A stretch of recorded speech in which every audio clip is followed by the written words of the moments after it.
এইরকম।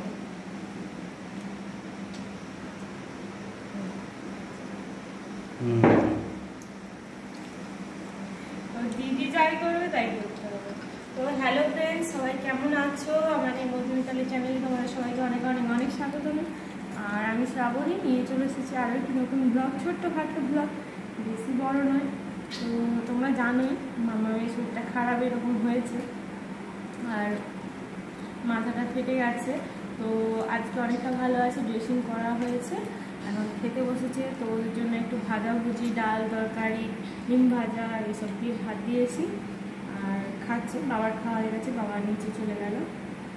ওদের নামে একটু পুজো দিতে দিয়েছি, আমি তো যেতে পারিনি, সেই জন্য পাশের বাড়ির সবাই যাচ্ছে পুজো দিতে, ওই জন্য একটু মন্দিরে পুজো দিতে দিয়েছি।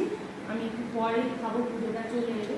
তো ওদের দিকে আগে খাইয়ে দিচ্ছে, ওই জন্য ওরা খেয়ে বসবে, আর পুজোটা এসে গেলে তারপরে আমি খাবো। তো বন্ধুরা অবশ্যই মামামের এখানে একটু দেখা। তো এই দেখো, এখানটা আমরা বাইরে নিয়ে গেলে চুলটা কেটে গোছ করবে, ওই জন্য আমরা মানে একটু কেমনই লাগবে বাচ্চা নিয়ে, তো ওই জন্য ভাবলাম যে না, বাড়িতেই মোটামুটি আমরা নিজেরাই চেষ্টা করছি ভালো করে তোলার। এরকম তো হতেই পারে ফেলতে ফেলতে, এতে কিছু করার নেই কারণই। যেটা দেখা গেল যে খুব বেশি ডিপ হয়নি, যার জন্যে আর অত মানে ডাক্তারের কাছে নিয়ে যাওয়া হয়নি। তো যাই হোক, একবার চেক আপ করিয়ে নিতে হবে, একবার নিয়ে যাব, ওকে নিয়ে গিয়ে একবার চেক আপ করিয়ে। আমার আসলে ডিউটির মানে ছুটি সেটা ঠিকমতোভাবে পাচ্ছি না, যার জন্য যেতেও পাচ্ছি না। সবাই মিলে একটু প্রে করো মামামের জন্য, দুদিন ছাড়া কিছু না কিছু হয়ে যাচ্ছে, আর একটু দুষ্টু তো, সবাই এটাই আগে বলবে, কিছু করার নেই। তো যাই হোক, মনটা খারাপই কাল থেকে, ভালো লাগছে না, ওই জন্য কোনো ব্লগ আলাদা করে বানাইনি। এটাই তোমাদের কাছে সঙ্গে থাকলে পরে পরে ব্লগ। তো বন্ধুরা, এইভাবেই আজকে ব্লগই করছি। কি দুপুর বেগুন?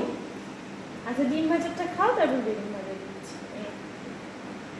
আমার ছেলে বেগুন খেতে খুব ভালোবাসে, মেয়েও ভালোবাসে, আলু ভাজা বেগুন ভাজা করতেই হবে। তো যাই হোক, এইভাবেই আজকে ব্লগটা এখানেই শেষ করছি। তোমরা এইভাবে সঙ্গে থেকো, সঙ্গে থাকলে অবশ্যই আরও ব্লগ তোমাদের জন্য নিয়ে আসবো। আর মামাম একটু সুস্থ হয়ে গেলে ধীরে সুস্থ আমি ব্লগগুলো দেখি। তো বন্ধুরা, এইভাবে তোমরা আমার সঙ্গে থেকো। ব্যাপারটা হচ্ছে, আমারও তো কিছু বাধ্যবাধকতা থাকে, বাচ্চাদের এরকম হলে সত্যি মা বাবারা অন্য কিছু করার মতো চিন্তাভাবনা রাখতেই পারে না। তো যাই হোক, এইভাবেই সঙ্গে থেকো তোমরা, তাহলে আরও ব্লগগুলি আমি দিতে পারবো ভালোভাবে। তো ব্লগ রয়েছে তোমাদের জন্য, ভালো ভালো ব্লগ, নতুন নতুন চমক রয়েছে। তো সেইগুলো 2-4 দিন বাদে আবার দিব।